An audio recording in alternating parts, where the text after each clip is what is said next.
Hello, everyone. It is my pleasure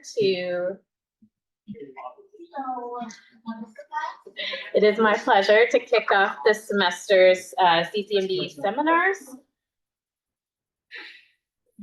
with Richard Porter, who has just started his faculty career at Carnegie Mellon University in the Department of Computational Biology. So I think it's really exciting that we have the distinction of hosting his first seminar officially as an assistant professor.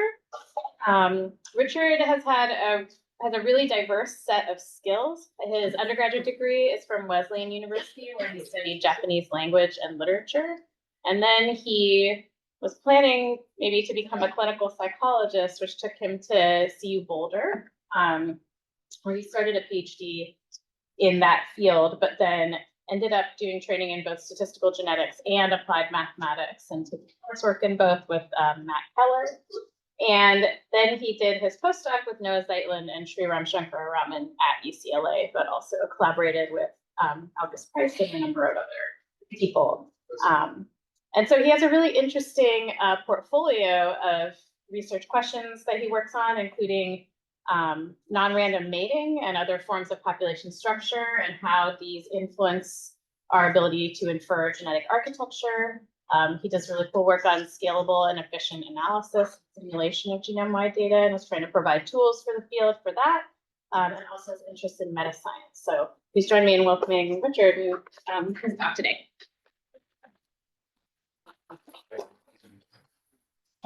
So bear with me, I just got this laptop that I can draw on the screen. So it's very hard for me to write with good handwriting at all. So yeah, that wasn't what I meant to write, but I was gonna say somewhat less unrealistic models of genetics. Because as a scientist who's trying to publish things, you often come up with a new thing and you want to talk about how good it is, but really, since I'm talking about simple models of things that are complicated, they're all pretty unrealistic. I think it's important to try and figure out when the unrealisticness of the model really matters. But yeah, I just started as an assistant professor at Carnegie Mellon. For this talk, I care much more about communicating than finishing the talk, so please interrupt and if we don't get through it all, that's fine with me. And so I'm going to talk a little bit about my field, statistical genetics, where we are now, and then talk about, I think, some blind spots we have as a field, and spend a little bit of time talking about potential solutions or ways of addressing these blind spots. So there are a lot of promises of statistical genetics, right? We can understand the genetic architecture of disease. Maybe we can learn about disease biology. We understand what pathways are mediated. For some phenotype, maybe we learn how the biology works. Right? Maybe we can discover drugs or repurpose drugs based on GWAS hits that. Right? We can learn about the long-term history, perhaps, right, in terms of human evolution and everything. And maybe a holy grail would be personalized medicine. So some treatments work for some people, other treatments don't. It would be great if you could do a better job treating patients. For example, in cancer, you could figure out what chemo was more likely to work for you based on your genotype, something like that, right? So these all sound really nice. In reality, I think this isn't really specific of statistical genetics or specific to statistical genetics, but this is just how science works. Things tend to be 2 steps forward, 1 step back. So some new method comes out, we get a lot of excitement. There's a lot of initial results, some are promising. Then a bunch of challenges can become revealed, and sort of through the synthesis of these challenges into existing methods, we come up with new methods or more robust approaches. And this is one set of pitfalls. Another set is just that a lot of these problems are sort of inherently hard.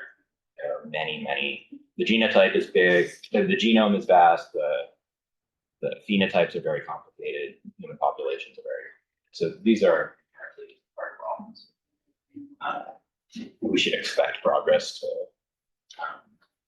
we shouldn't have to fight for progress to some extent. But let's sort of talk about how this two-step forward, one step back then is played out in statistical genetics. I'm going to talk about psychiatric genetics here.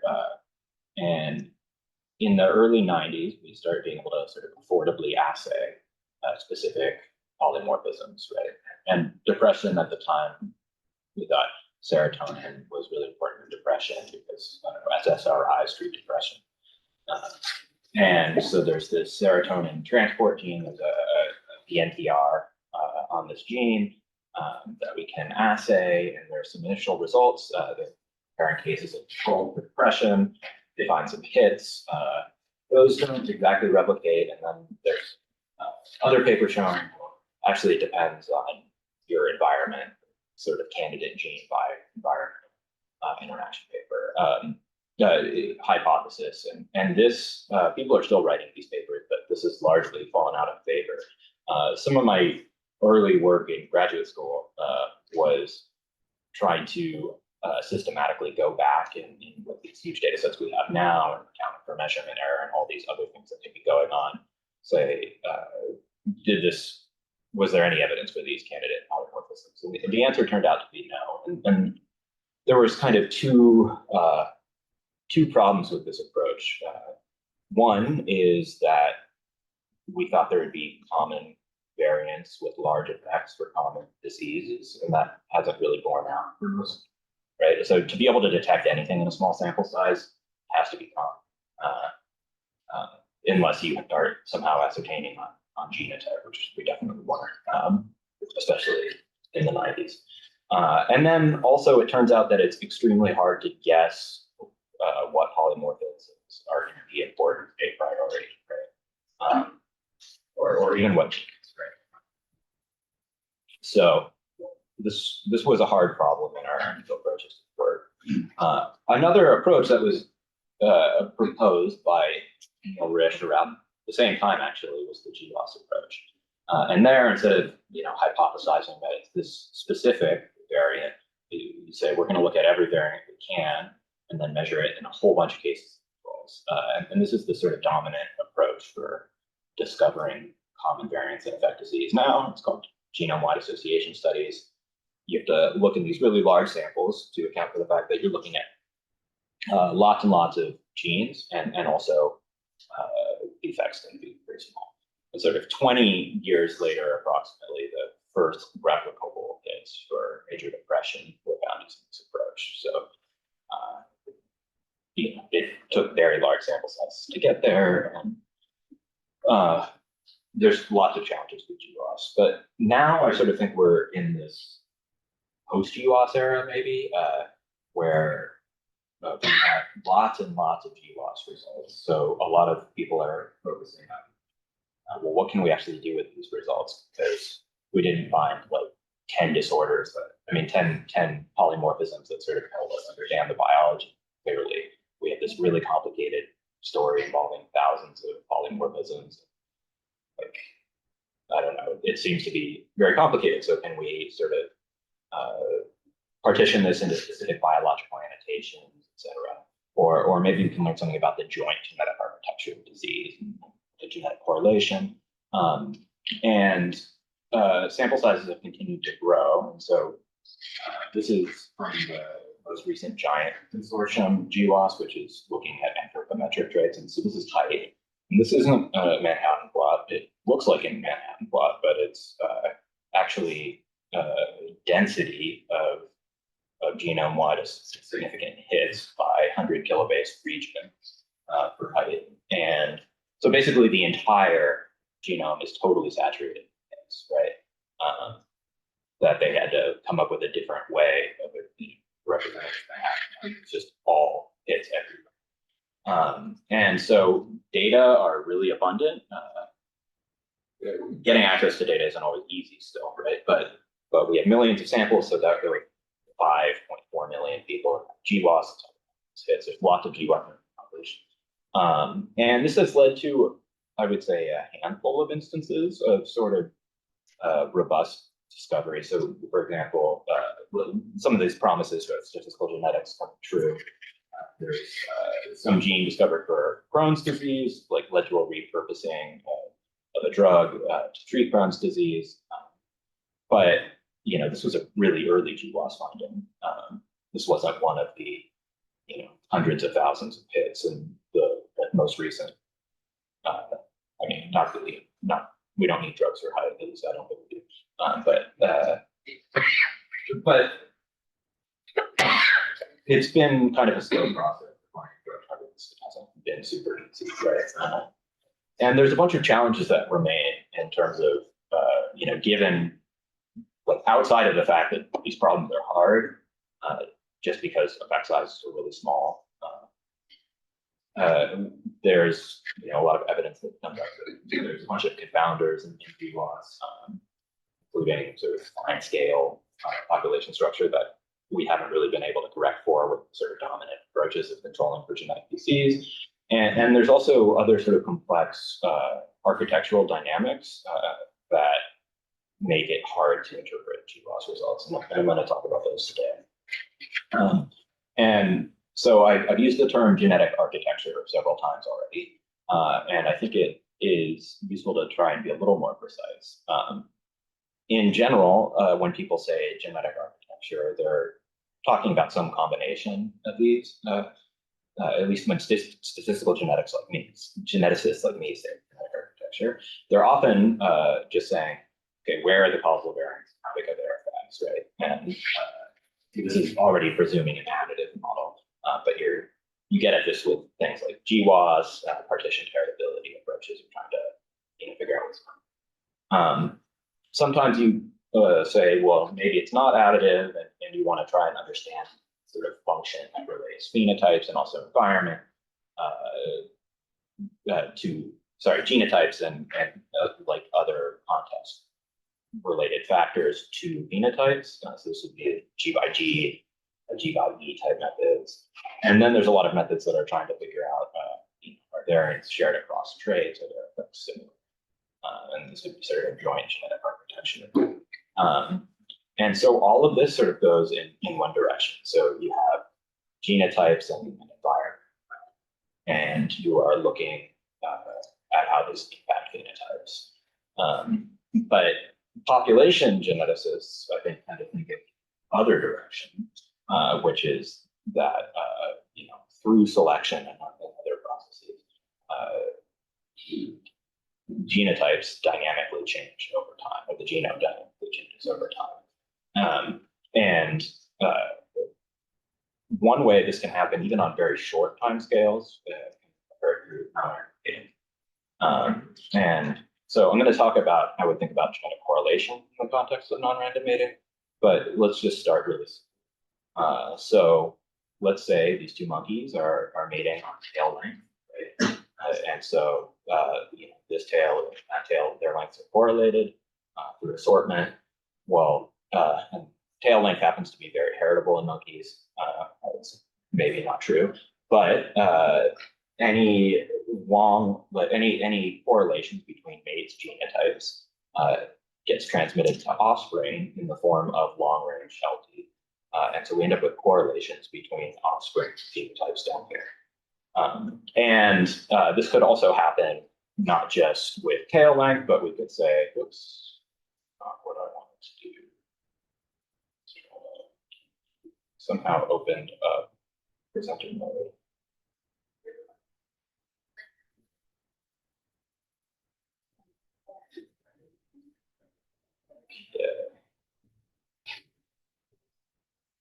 Okay.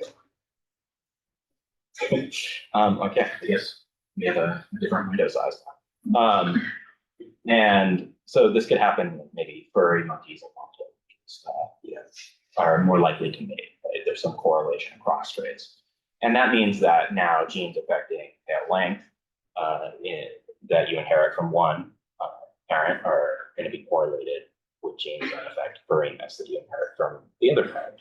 And in subsequent generations, you end up with this sort of LD between all causal variants. variance. And this can be problematic for the problem of trying to make inferences about biology from genotype phenotype data. So one way of sort of illustrating where a problem can show up is if we look at crossmate correlations, which are based on phenotype. So here I'm showing each one of these points is some trait like height and its correlation across mates. So the correlation between one height's mate and some other phenotype, say BMI or smoking or educational or years of education, I should say, right? So these are purely phenotypic measurements. That's on the x-axis. And then on the y-axis are genetic correlation estimates based on LT-score regression, which is kind of the most common method used for estimating genetic correlation. And this method essentially tells us about biological overlap. And so this is instantly a little bit fishy because something that we didn't need to know anything about genes to measure. It's just phenotype based, and it's not even within a person, right? It's across mates. Does a very good job actually of predicting what we get from genetic correlations. This is an R-squared of 75%. When you see it in multiple samples and all different kinds of studies.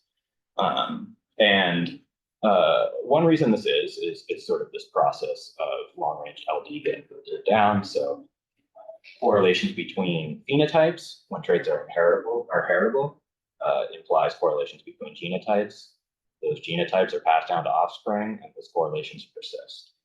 And so you get this long-range LD.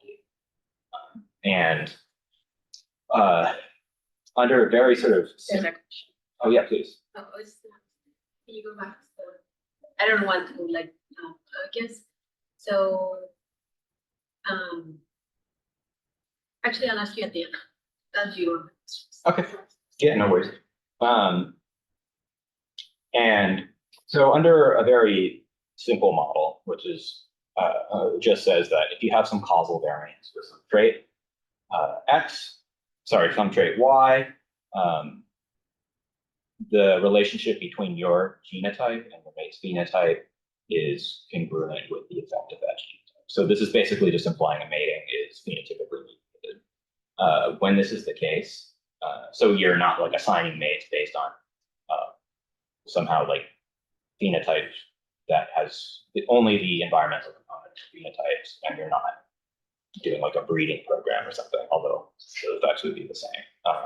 But that's what this model is saying. Under this, what you end up having is a special kind of LD. And LD is not really the right word. This is about linkage, and it's going to be on different chromosomes, so there's no recombination. But what it means is that the expected correlation between two variants will agree in sign with their effects. So if these two betas are positive, my pen is misaligned the screen, so it's very hard to write. I'll give up on that. So if yeah, no, it's fine. So if I have two height increasing obliques, for example, there's correlations across mate on height, right? If they're both height increasing, I'll get positive LD between the variants. If they're both height decreasing, I'll get positive LD. But if they have opposite signs, I'll get negative LD. So what ends up happening is if you try and say what the genetic variance is, and so if your phenotype has variance 1, and you're looking at a standard sort of linear mixed model, an additive model, this would be equivalent to that. But you're saying what's the variance of the genetic component, and you can split this up into a bunch of pairwise covariances at every locus, and this simplifies to what you get by expectation under the linear mixed model, which is what GCTA uses, LT-score uses, everybody uses, and it's just going to be the sum of the squared betas, and that's sort of the variance you get under ring. But under cross-trait assortative mating, you have all these terms between every other pair of causal variants, and normally these would on average be 0. But here, every single time this covariance agrees and signed with the product of the beta, so every single one of these terms is positive, and you end up adding something. So you have this sort of randomating component, and then this sort of excess genetic variance induced by non. And these are two different terms, but you can see that, so here I'm just showing multiple simulations. The details don't matter, but we're looking at subsequent generations of assortment, and I'm just showing the heritability. And so what happens is that the heritability increases due to this additional term that forms there, and it approaches some sort of equilibrium after generations. And these are both sort of real quantities. Like this is telling us something specifically about biology, and then when you add this in, it's sort of talking about how genome types are distributed in the population.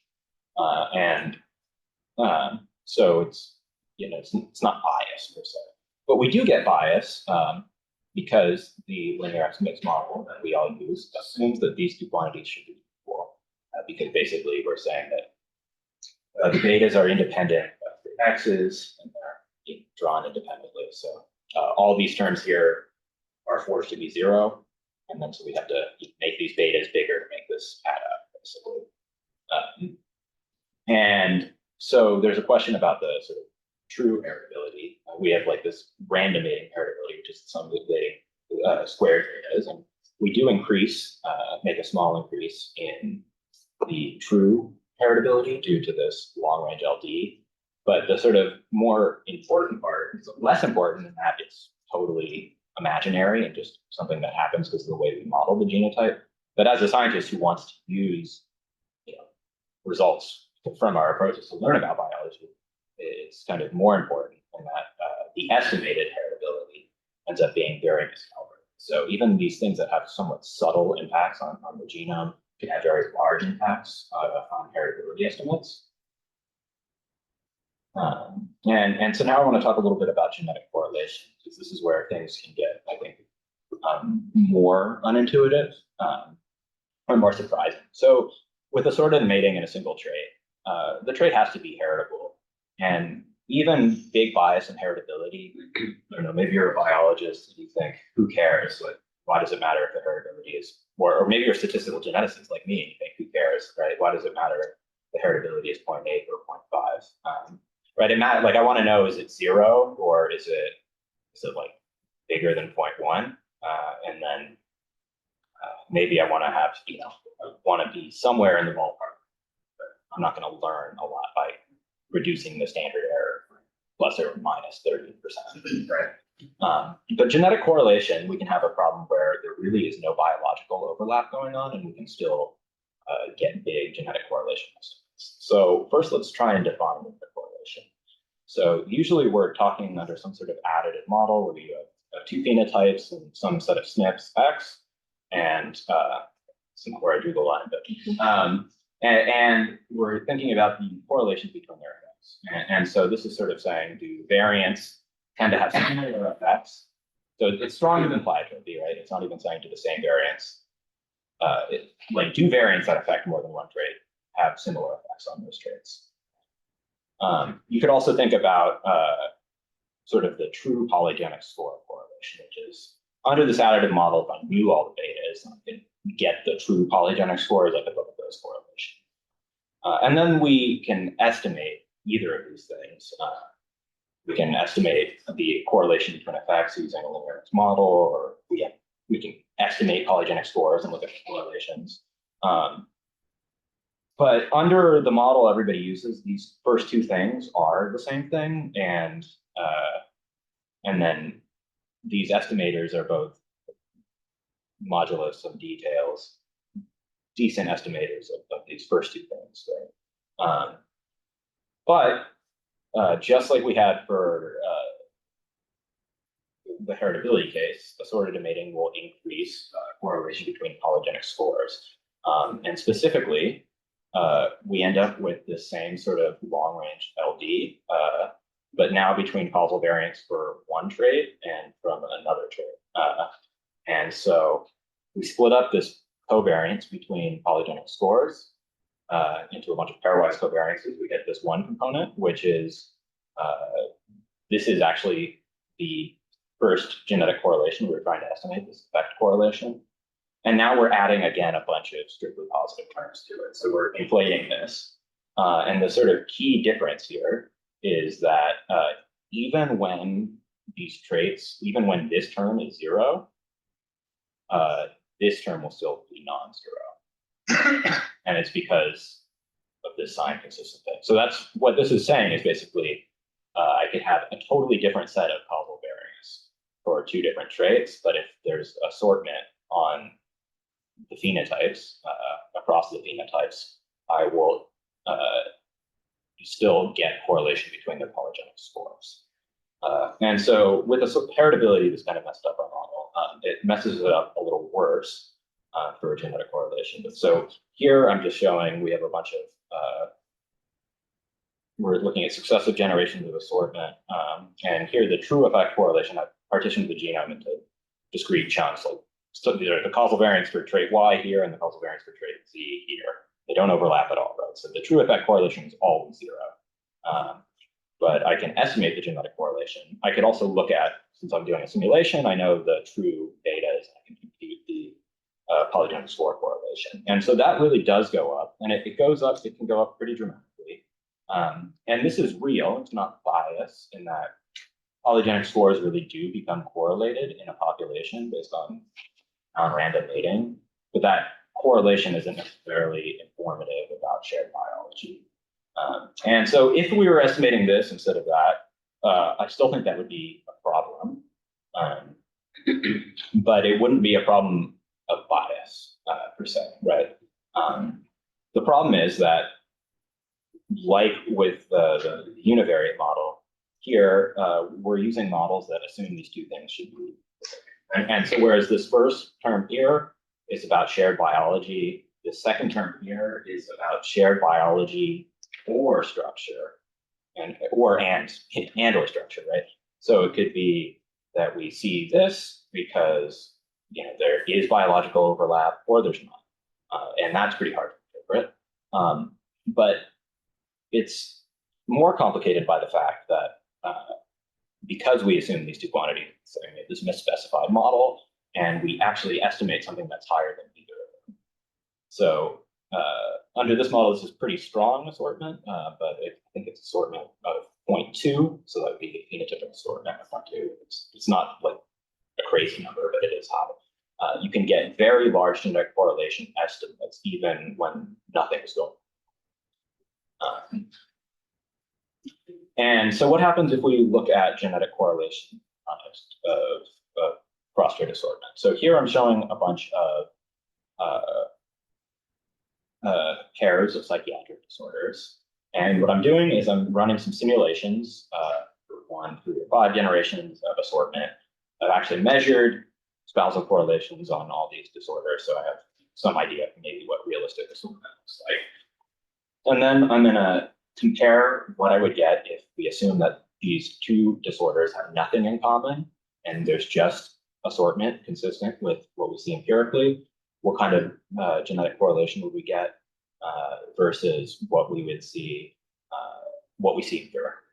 And I'm looking at the ratio here. So this is going to be, you could think of this as sort of the expected R under XAM versus the empirical genetic correlation estimate, right? And so when this is close to 1, it means it's basically very consistent with only assortment going on, and when it's far. So what we see is that for some traits, like and these are kind of the traits that would make sense. Like phenotypically, they are similar. Bipolar and schizophrenia both have psychotic features, or can. Anxiety and depression both have affective components. Whereas, I don't know, bipolar disorders and ADHD, I think of as pretty different things. And here's one where basically this genetic correlation between them is some combination of structure and assortment, but some plausible models of assortment can explain all of it. So there, maybe there isn't. And I think this is important because there have been a lot of interpretations about what genetic correlation means. Interpreting it specifically as pleiotropy is kind of a loose word. People usually mean like pleiotropy with correlated effects. So not just pleiotropy, something a little stronger. But in terms of psychiatric disorders, there are these arguments that, well, all the psychiatric disorders are genetically correlated. There must be something wrong with their diagnostic system if we're not carving nature of its genes. And there are probably plenty of things wrong with their diagnostic system, but I don't think we can make that argument based on genetic correlations alone. And I think there's a lot of good reason to think that some of these things that we sort of think, all of these psychiatric disorders are correlated at these points here, but maybe all the 0.2 ones are actually just structural noise that we're seeing. And that would be important to know if we want to base the next iteration of the DSM on these findings. For the sake of time, I'm going to skip over this. But so far I've been talking about bivariate assortment and, to the extent that random mating is simplistic, assortative mating that affects only 2 traits is also simplistic. I don't know, think about most people, and I don't know if you have a partner, like what are the things you like about them, what are the things you don't like about them, and I bet you can't distill it into 2 traits or 2 things you could measure easily. And so one way to try and get at this question is are people just mating on class or something? And like everything else is just some proxy for some latent thing. One way of getting at this is to do canonical correlation analysis, where you're basically saying, kind of like if you're familiar with PCA, this is the bivariate analog. So whereas PCA says, can we decompose this variable into some directions? And some of these directions are more important than others, and here's the weights. And so like if the first diagonal entry of this eigenvalue matrix is big, that means it's really like a low dimensional thing, approximately, or like we can explain lots of stuff, right? With canonical correlation analysis, what we do is we have 2 matrices. In this case, it's going to be one mate's phenotypes and the other mate's phenotypes. And we say, well, if we're allowed to take sort of optimal linear combinations of these phenotypes, how correlated are those? So you could think about this as like PCA, but with shared covariance, right? We're going to say, can we reduce the similarity between these 2 matrices into some smaller number of latent factors, basically. Here, what I'm showing is this is kind of like a scree plot from factor analysis, if you're used to looking at that. But it's saying, well, of all the variants you can explain in one mate's phenotypes, but is a handful of phenotypes. Using the first mate's phenotypes, how much is captured by that first variant, how much is captured by that second variant? So, like after you regress these out of X and Y, is there still residual variance? And the answer here is with these 30 phenotypes I picked from the UK Biobank, it takes about 8 PCs to explain 90% of the explicable variance, 14 to get to 95. But the important thing is that like this dot is here and not up there.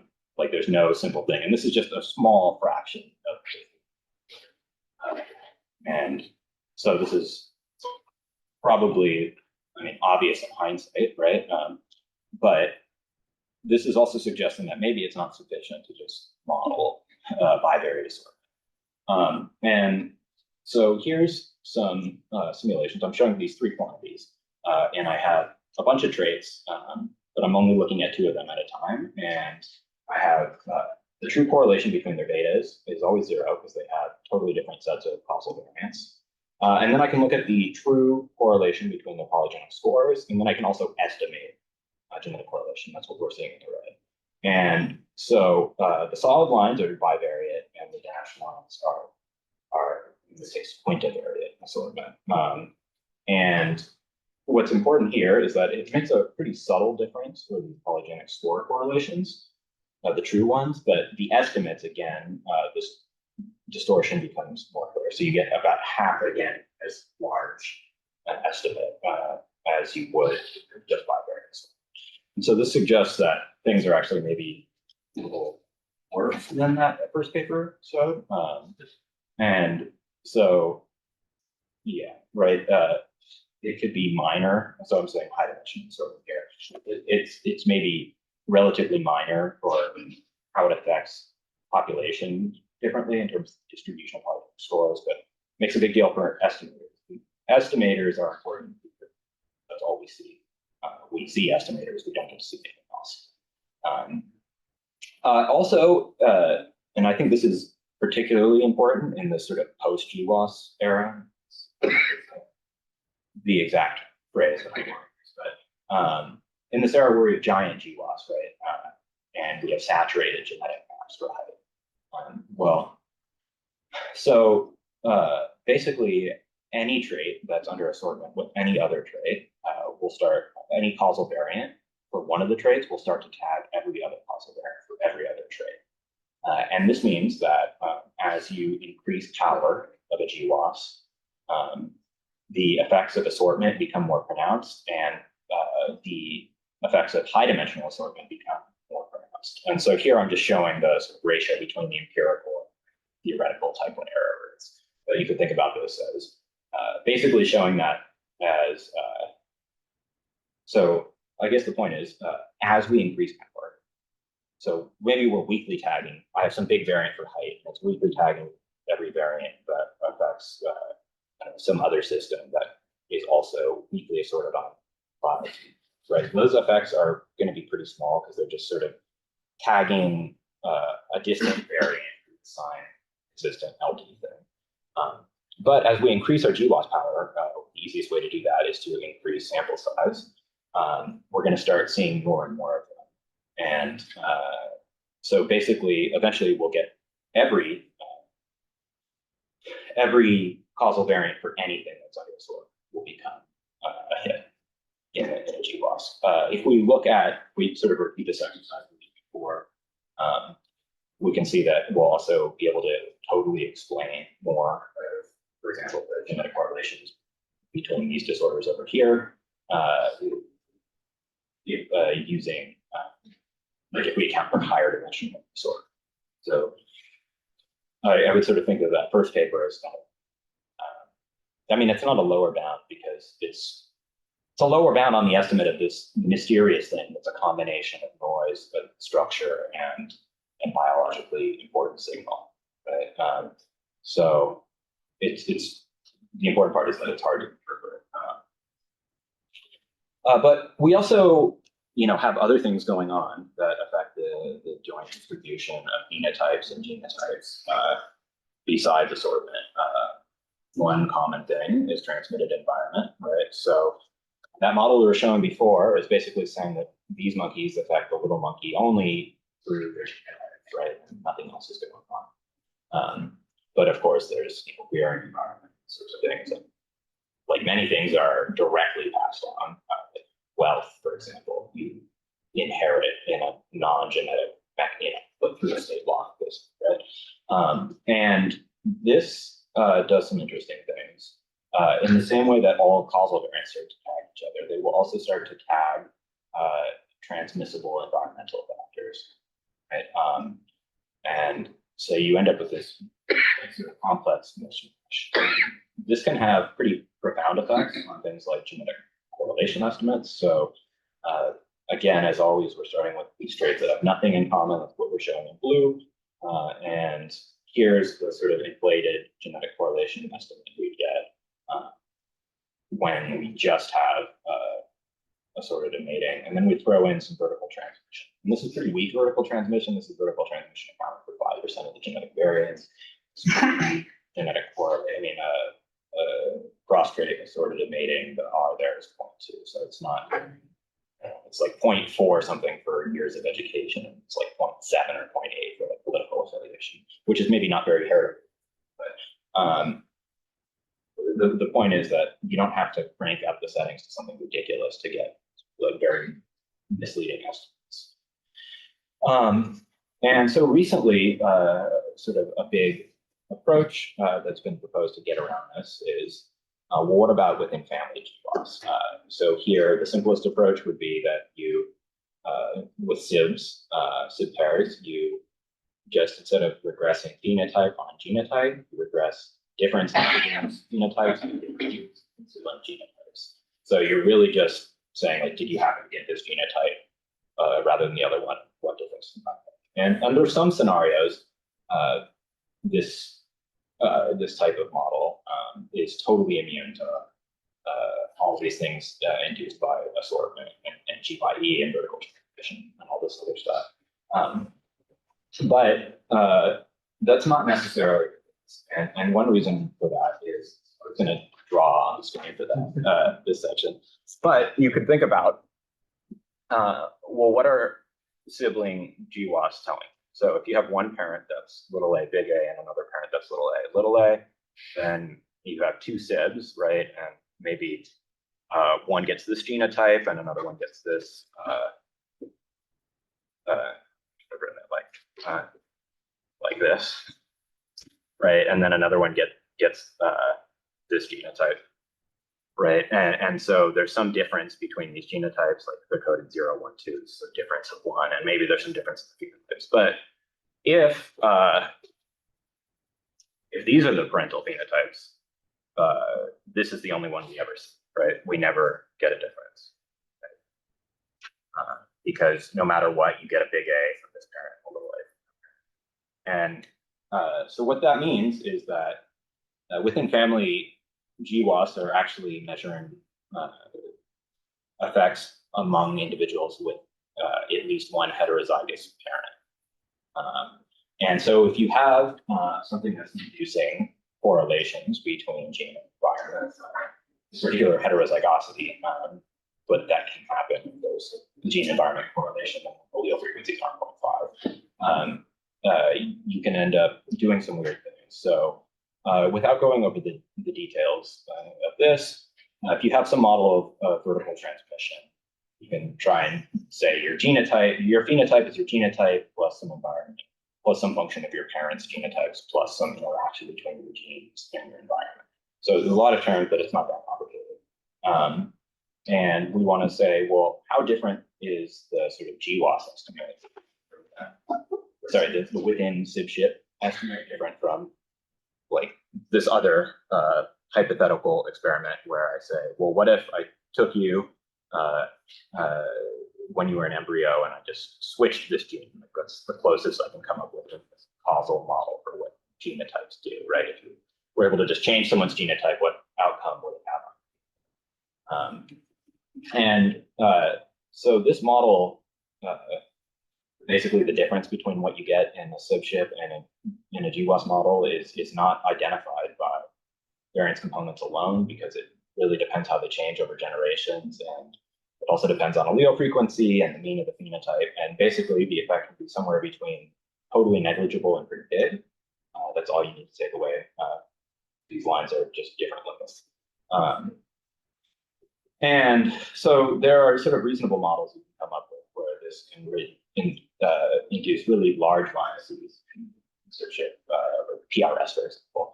So here's a model. The details aren't important, but there's some relationship between causal effect, allele frequency, and their effect size. And so here I'm just showing variance in red. So these are going to be so the sort of first three plots are variance specific, and then so these are large effect variance. And here in red, I'm showing the relationship between the true GWAS, the sort of like the true effect polygenic score, like if you can magically change people's genes, versus what you'd get from a within sibling GWAS. And I'm showing here in red dots carriers of the time largest effect variance. And there you can have a substantial relationship between heterozygosity and environment.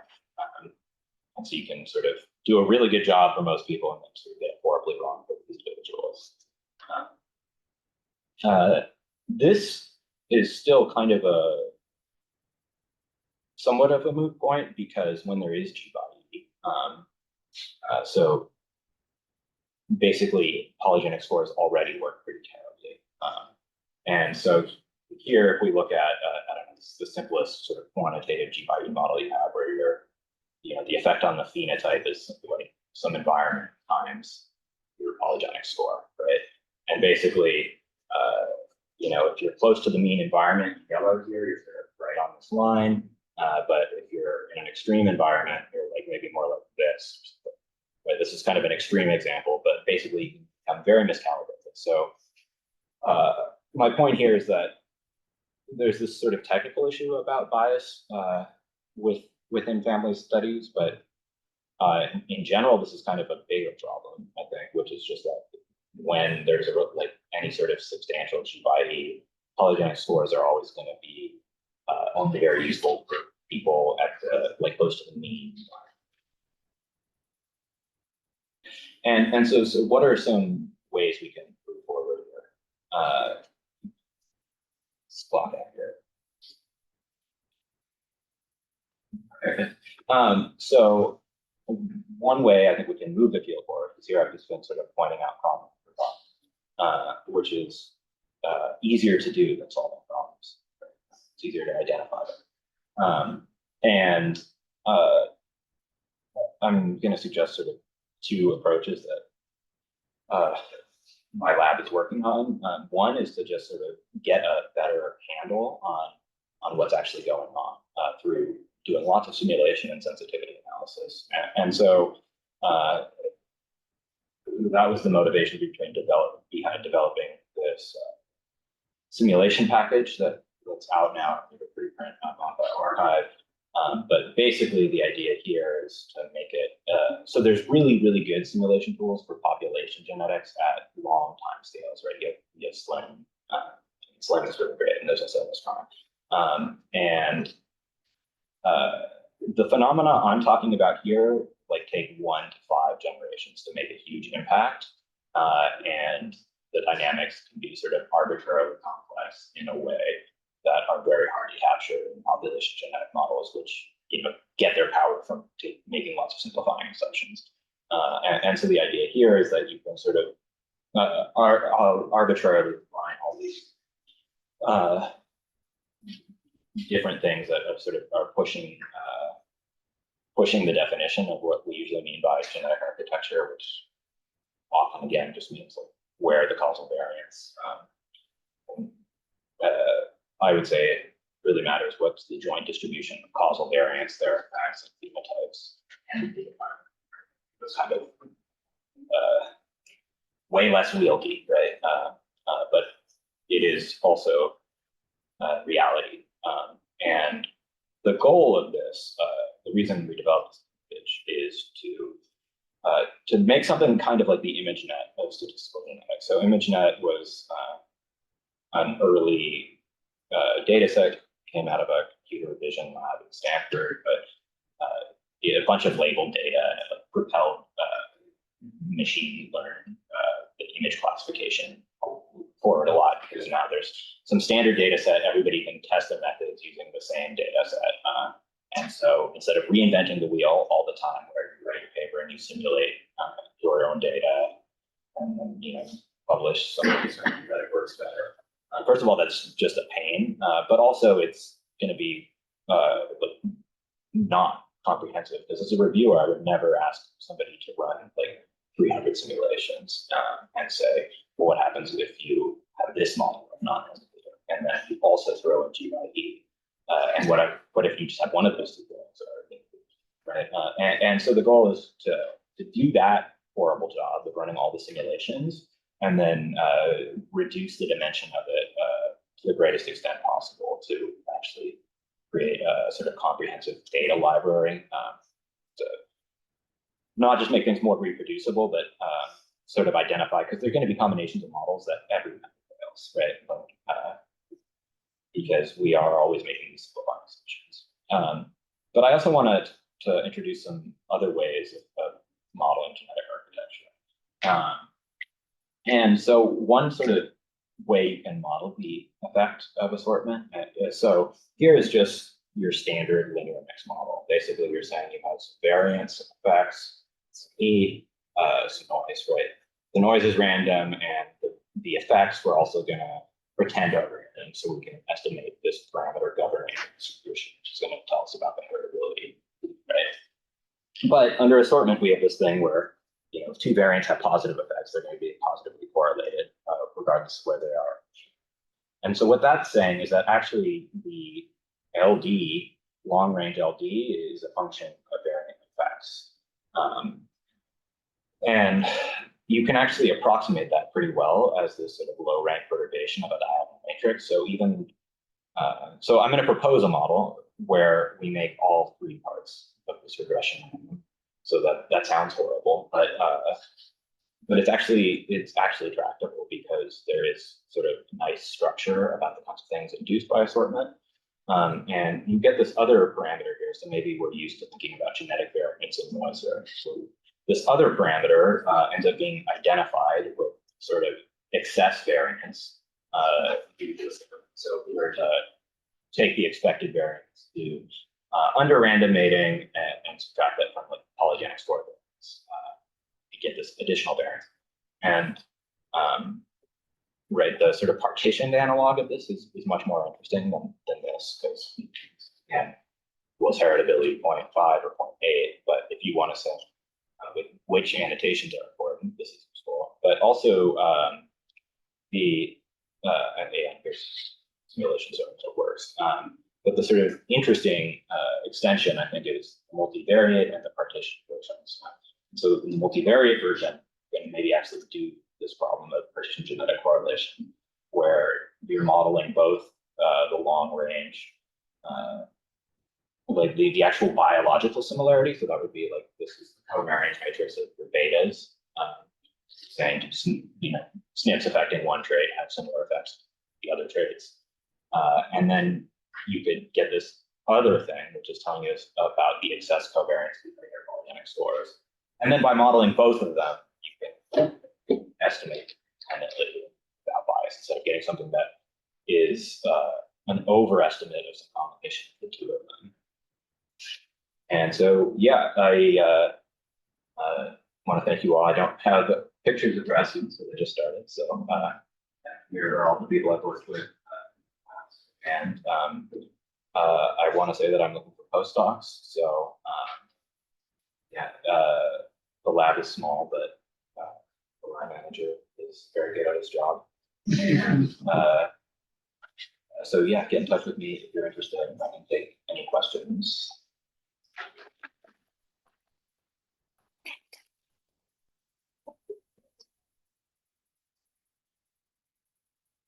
Questions, anyone?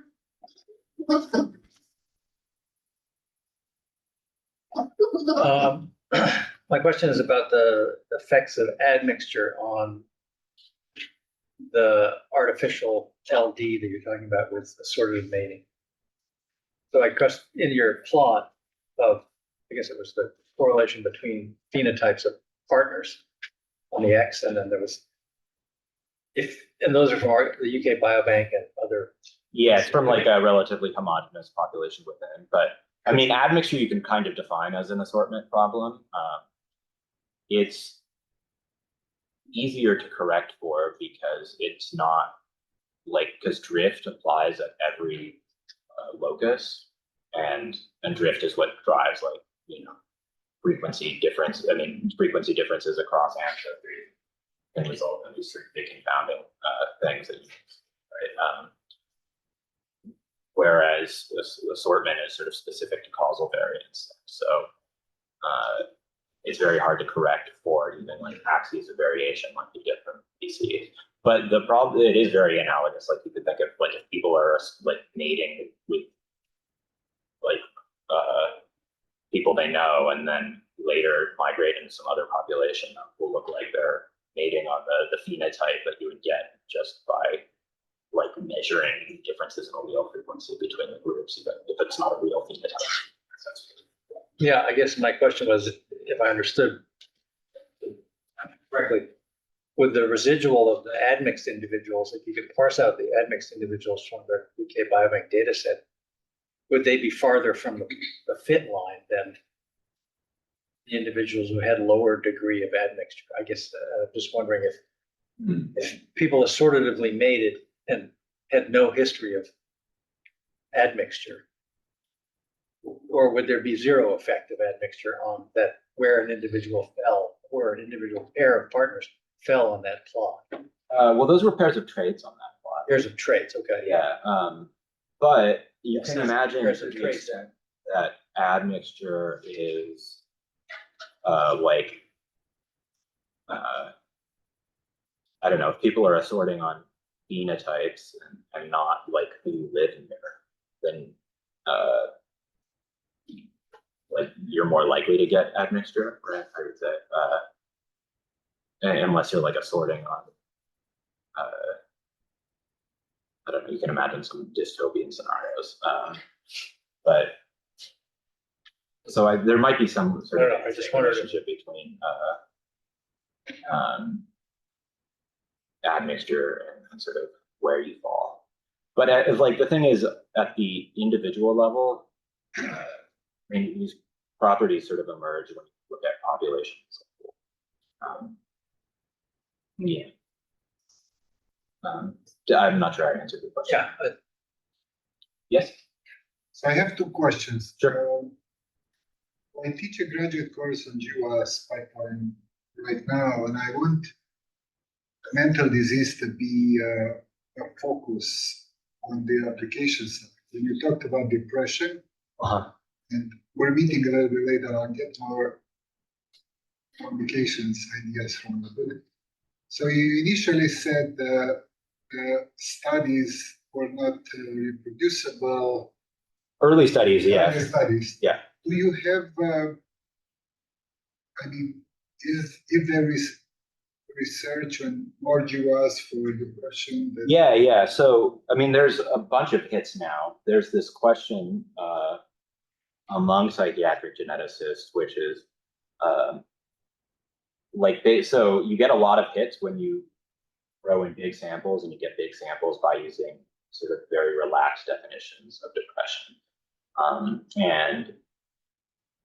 And so it seems like there's lots of hits, but whether they're specific to like clinical depression or sort of like this miasma of negative affect and like internalizing psychiatric disorders, anxiety and stuff, is not very clear. But there are replicable hits for sure, right? Their relationship to like a strict definition of depression is less clear. Okay, my second question, you mentioned post-GWAS. So we have about 18 years of GWAS. There was a 15-year survey. What do you actually mean by that?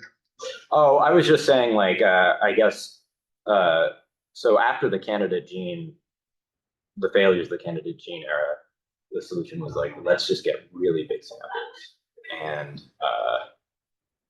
And for, I guess, a long time, it's been like, just wait till we get big enough samples, and then we'll crack this thing. And now we have, I think, big enough samples, and for at least for some traits. And like some things are less of a mystery, like there's a lot of still missing heritability for height. Like, for example, if that's a mystery you were worried about, it's like a, but other things like we don't really understand like the biology of height very well, or like those. So I guess I mean we're at a place where we're trying to figure out what to do with the GWAS results instead of just saying, like we need to do more GWAS. We still don't have biology for the top steps. Biology. Yeah, right. Yeah. Let alone like the top 10,000 steps. So.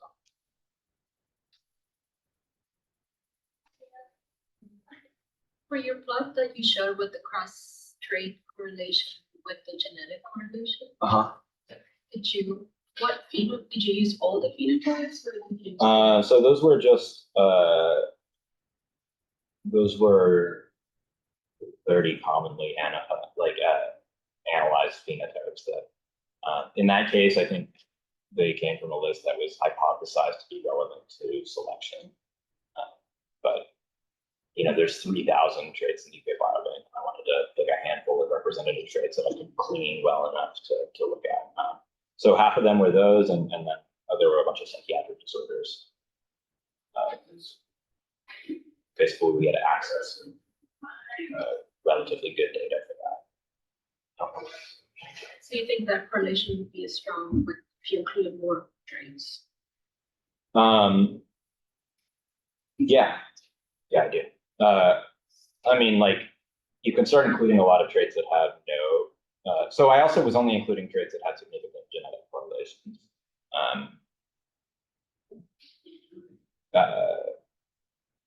You know, because those are the genetic correlations people are interpreting.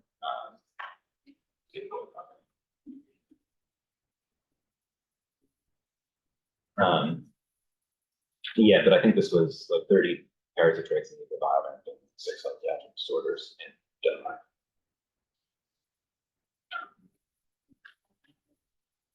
Yeah, and it's also like, you know, if you select relatively independent sets of traits, still see this thing. You can try and figure out like what's the expectation if you just have, you know, maybe the crossmate is just driven by sort of independent assortment onto individual phenotypes and nothing specific to cross trait. But the empirical estimates are consistent with that model either. So, I mean, I just think of it as like it's very complicated relatively. So that's always going to be complicated. And to the extent, I mean, I think you would only see it less to the extent that you can find traits that aren't under assortment or have only varied under assortment. You know, in the current generation or